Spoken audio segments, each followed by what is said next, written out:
To stay updated, subscribe to TJA Academy. बिस्मिल्लाहिर्रहमानिर्रहीम। आज जो टॉपिक हम डिस्कस करने जा रहे हैं वो है हमारे पास law of equi marginal utility. Last lectures में हमने देखा था law of diminishing marginal utility, और law of diminishing marginal utility ये कहता है कि अगर आप किसी भी पर्टिकुलर कमोडिटी के यूनिट्स को ज़्यादा से ज़्यादा कंज्यूम करते चले जाएंगे तो हर एडिशनल यूनिट की यूटिलिटी पहले के मुकाबले में कम होती चली जाएगी। ये तो हर कमोडिटी के लिए है अगर कंटिन्यूस कंजम्पशन हो, जैसा कि हम डिस्कस कर चुके हैं। अब law of equi marginal utility basically क्या कहता है कि एक वक्त में ज़रूरी नहीं है आदमी एक कमोडिटी कंज्यूम करे, मल्टीपल कमोडिटी कंज्यूम कर सकता है। तो अगर वो मल्टीपल कमोडिटी कंज्यूम करे तो कैसे कोई भी इंडिविजुअल अपनी सेटिस्फेक्शन को क्या करता है, मैक्सिमाइज करता है। अब ये कहता क्या है, पहले इसको समझते हैं। Law of equi marginal utility says when consumer maximises the utility, जब कंज्यूमर अपनी यूटिलिटी को क्या करता है, मैक्सिमाइज।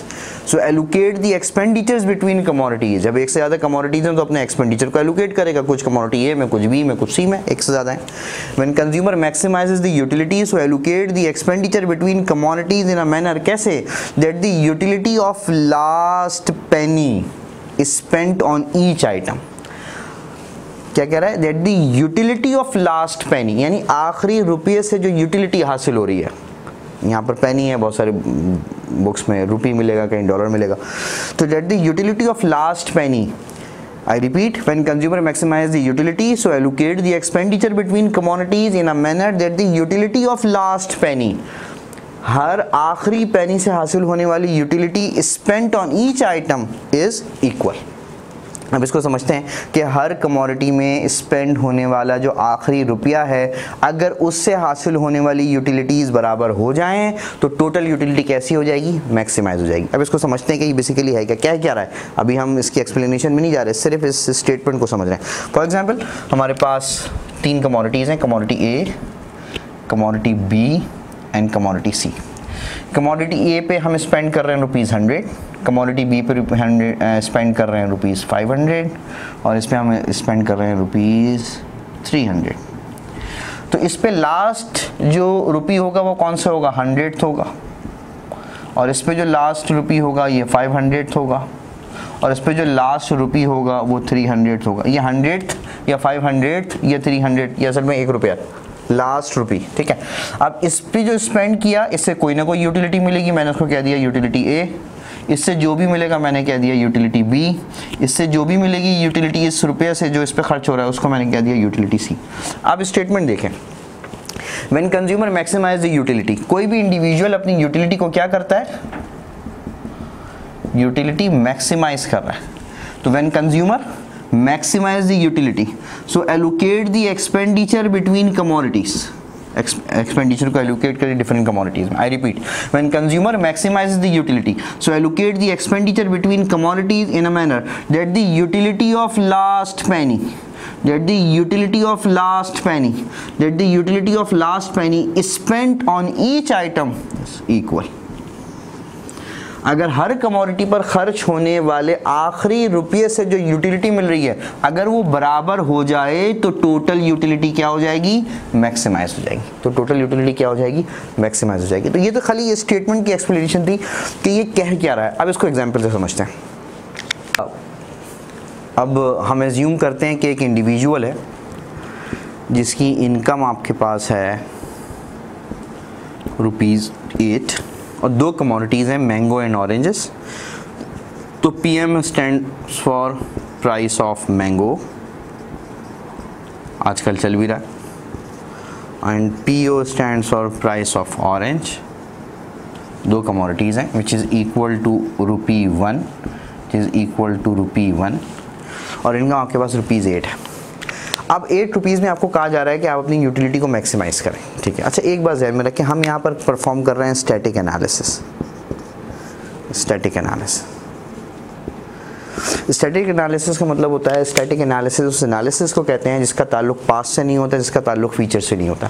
यानी कोई सेविंग्स पहले से नहीं आ रही है जो अभी इस्तेमाल होगी, या अभी पैसा बचाकर आप फ्यूचर में स्पेंड करने का कोई इरादा नहीं है, तो ये कहलाएगा static analysis. At the spot of time, इसी वक्त आपने एलोकेट करना है, इसी वक्त आपने यूटिलिटी हासिल करनी है, इसी वक्त यूटिलिटी मैक्सिमाइज करनी है अपने तमाम रिसोर्सेज को इस्तेमाल करते हुए। तो ये कहते हैं स्टैटिक एनालिसिस। तो आपको अगर ₹8 दे दिया गया कि आपने यूटिलिटी को मैक्सिमाइज करना है तो आपने सब खर्च करना है, पैसा सेव नहीं करना। तो सेव करने की एक्टिविटी यहाँ नहीं है क्योंकि we are performing static analysis. अब आपके पास दो कमोडिटीज़ हैं, mango and oranges.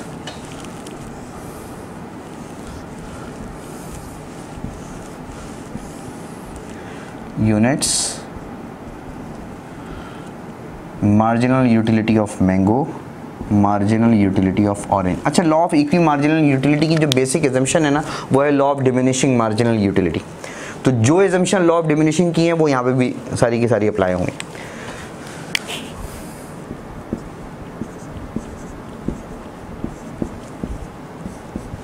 Seven units हमने ले लिए। अब मैंगो की मार्जिनल यूटिलिटी देखते हैं, 20, 18, 16, 12, 10, ऑरेंज की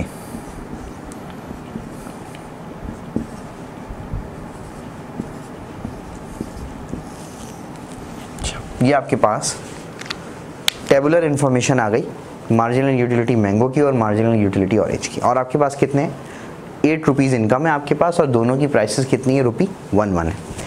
अब आपको एक टास्क दिया जाए, अगर आपको कहा जाए कि आप अपनी पूरी इनकम किसी एक कमोडिटी पे स्पेंड कर सकते हैं, किसी एक कमोडिटी, या तो आप मैंगो परचेस करें या आप ऑरेंज परचेस करें, तो 1 मिनट का पॉज लें और सोचें कि आप कौन सी कमोडिटी कंज्यूम करेंगे।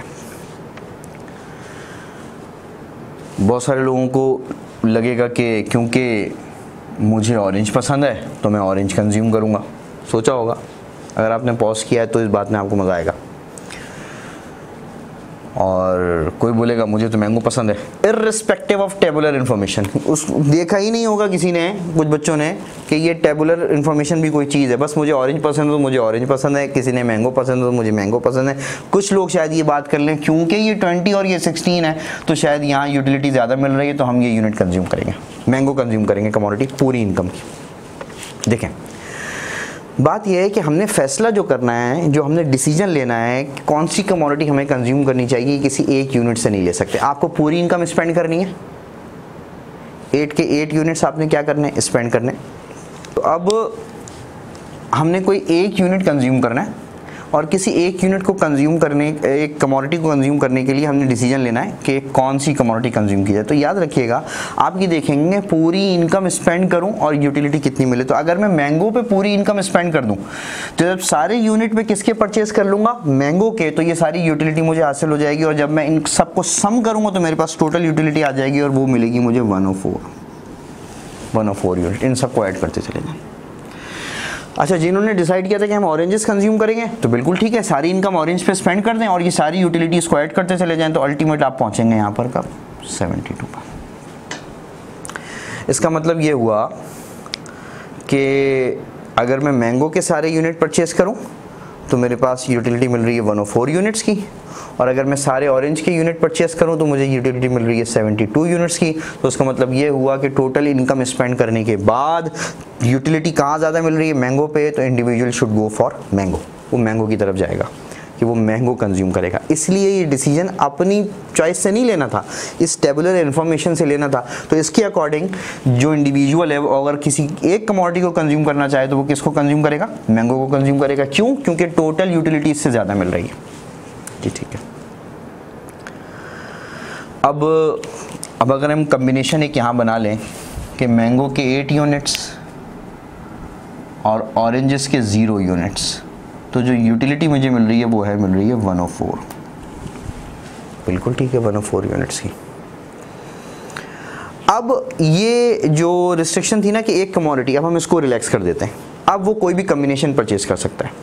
तो उस इंडिविजुअल ने सोचा एक काम करते हैं, क्योंकि दोनों की प्राइसेस सेम है, तो मैंने 8 मैंगो तो लिए थे, अब एक काम करते हैं, एक मैंगो कम करते हैं, एक ऑरेंज बढ़ा देते हैं।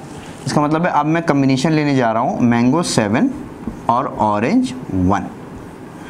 तो अब इसकी यूटिलिटी कितनी मिलेगी, बहुत ही आसान है। मैंगो के 7 यूनिट्स हैं तो 7 इसको ऐड करता चला जाऊँगा यहाँ तक, 8 तक, ये सब ऐड कर गए। और उसके बाद आपने 1 ऑरेंज लिया है तो ऑरेंज ये वाला ऐड कर दूंगा, आखिरी वाला ऐड नहीं करूंगा क्योंकि ऑरेंज का तो फर्स्ट यूनिट है ना, तो ये ऐड कर दूंगा। तो 7 ये और ये 16, यानी 6, इसमें से 6 निकाल के 16 ऐड कर दें तो आपके पास आंसर बनेगा यूटिलिटी का 114। 114। इसका मतलब यूटिलिटी इंक्रीज कर गई। जैसे ही आपने कमोडिटी को रिप्लेस किया यूटिलिटी इंक्रीज कर गई, वेल एंड गुड। तो मैं मजीद रिप्लेस करता हूँ। मैंगो को मैंने ले लिया 6 और ऑरेंज को मैंने ले लिया 2। तो आप खुद कैलकुलेट करें, पॉज करें और कैलकुलेट करें, देखें क्या यूटिलिटी आ रही है। तो देखें 6 ये यूनिट्स, ये यहाँ तक, और 2 ये दोनों, इन दोनों को ऐड करेंगे तो आपके पास आंसर आएगा 120 यूनिट्स। यूटिलिटी और बढ़ गई, बहुत अच्छी बात है। मज़ीद रिप्लेस करते हैं। मैंगो 5, ऑरेंज 3, तो ये 5 और ये 3 ऐड करेंगे तो आंसर आएगा 122, और यूटिलिटी इंक्रीज करके, बिल्कुल ठीक है। मज़ीद रिप्लेस करते हैं। Mango 4, orange 4। अब अगर मैं यूटिलिटी निकालूंगा यानी 4 इसके और 4 इसके, तो यूटिलिटी आपके पास आएगी 120। इस तरीके से मज़ीद अगर रिप्लेसमेंट जाऊं, मैंगो 5 यहाँ ले आते हैं, यहाँ कर लेते हैं। मैंगो 5 यानी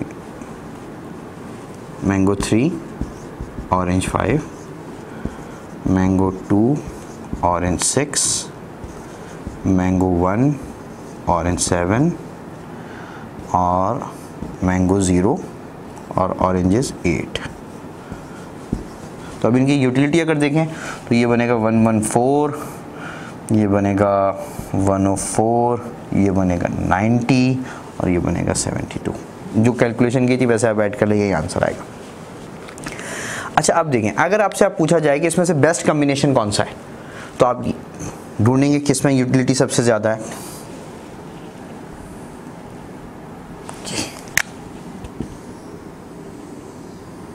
आपने देखा कि मैंगो 5 और ऑरेंज 3 वो कॉम्बिनेशन है जिसमें यूटिलिटी क्या हो रही है, मैक्सिमाइज हो रही है। अगर यही इनकम है और यही प्राइसेस हैं तो इस इनकम और इस प्राइस की लिमिट में रहते हुए गिवन टेबुलर फॉर्म में यही वो कॉम्बिनेशन है जो यूटिलिटी को क्या कर रहा है, मैक्सिमाइज कर रहा है। अब लॉ याद करें, when consumer maximises the utility, when consumer maximises the utility, so allocate the expenditure between commodities. Expenditure को एलोकेट किया, कुछ मैंगो में कुछ ऑरेंजेस में। I repeat, when consumer maximises the utility, so allocate the expenditure between commodities in a manner. अच्छा मुझे बताएं, mango के 5 यूनिट्स हैं तो कितने रुपीज़ स्पेंड किए होंगे, 5 रुपीज़।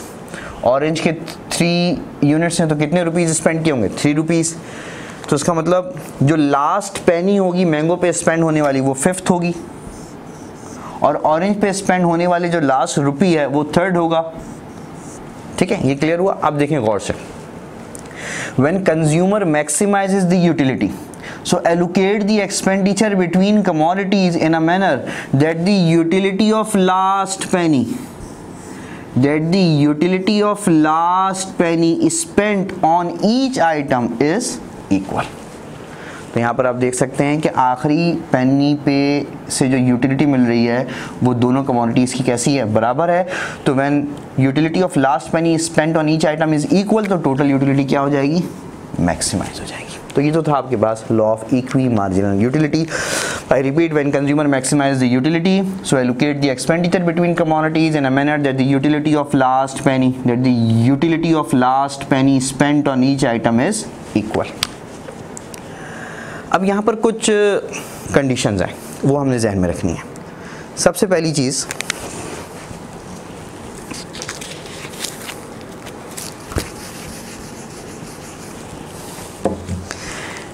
कि इनकम पूरी स्पेंड होनी चाहिए, इनकम पूरी स्पेंड हो।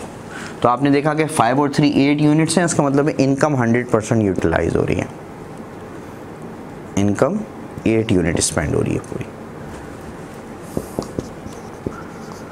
Income is equal to 8 spend हो रही। अच्छा, एक बात और ध्यान में रखें कि हमने जब ऑर्डिनल और कार्डिनल अप्रोच पढ़ा था, तो कार्डिनल अप्रोच में हमने ये देखा था कि किसी भी चीज़ की जो प्राइस होती है वो उससे हासिल होने वाली मार्जिनल यूटिलिटी के बराबर होती है, और यही वो बिहेवियर है जो रैशनल बिहेवियर है, डिसीजन मेकिंग बिहेवियर है, यही होना भी चाहिए। ओके, ये तो कमोडिटी एक्स के लिए है ना, अगर कमोडिटी वाई के लिए करूँ, पी वाई, जेड के लिए जेड। अच्छा, ये रैशनल बिहेवियर है, ये रैशनल बिहेवियर है। अगर ऐसा है तो इसका मतलब इंडिविजुअल रैशनल है, वो इकोनॉमिक डिसीजन ले सकता है। अच्छा, यहाँ पी एक्स के साथ 1 लिखा हुआ है, इससे मल्टीप्लाई हो रहा है। इसको अगर इधर ले आऊँगा तो ये बनेगा MUX over PX is equal to 1। इसी तरह ये PY के बराबर में भी 1 है, इसको मल्टीप्लाई से इधर डिवाइड में ले आऊँगा तो ये बचेगा MUY over PY equal to 1।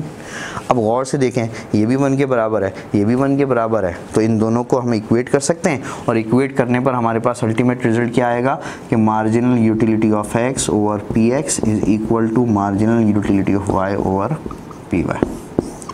ये आपके पास रैशनैलिटी की कंडीशन है। अगर ये सेटिस्फाई होगी, इसका मतलब है इंडिविजुअल रैशनल है, इंडिविजुअल का डिसीजन सही है, तो ही आपका आंसर सही होगा। 2 कंडीशन, नंबर 1 इनकम पूरी स्पेंड होनी चाहिए और नंबर 2 ये रेशो सेटिस्फाई होना चाहिए। अगर इनकम पूरी स्पेंड नहीं है या रेशो सेटिस्फाई नहीं है तो इसका मतलब क्या है कि इसका मतलब आप सही सॉल्यूशन की तरफ नहीं पहुंचे। हम देख लेते हैं हमारे यहाँ ये रेशो बराबर है या नहीं। हमारे आंसर में आपने देखा कि मार्जिनल यूटिलिटी ऑफ x यानी मैंगो कितनी है 12 ओवर प्राइस ऑफ मैंगो आपको पता है 1 और marginal utility of orange 12 over price of orange 1 means 12 is equal to 12। तो ये वाला रेशो भी सेटिस्फाई हो रहा है और इनकम भी 100% यूटिलाइज हो रही है। इसका मतलब है कि आप अपने ऑप्टिमम आंसर अचीव कर चुके हैं। ये डिस्क्रिप्शन में प्ले स्टोर की एप्लीकेशन का लिंक अवेलेबल होगा, तो उस एप्लीकेशन में जब आप उसको डाउनलोड करेंगे मोबाइल एप्लीकेशन में तो वहाँ पर लॉ ऑफ इक्विटी जो कि स्पेशल केसेस हैं और जो मज़ीद कैलकुलेशन है वहाँ आपको वहाँ पर अवेलेबल होगा। तो आई होप ये वीडियो आपको पसंद आई होगी। अगर ये पसंद आए तो उसको लाइक करें, शेयर करें, हमारे चैनल को सब्सक्राइब करें और बेल आइकन पर ज़रूर क्लिक करें।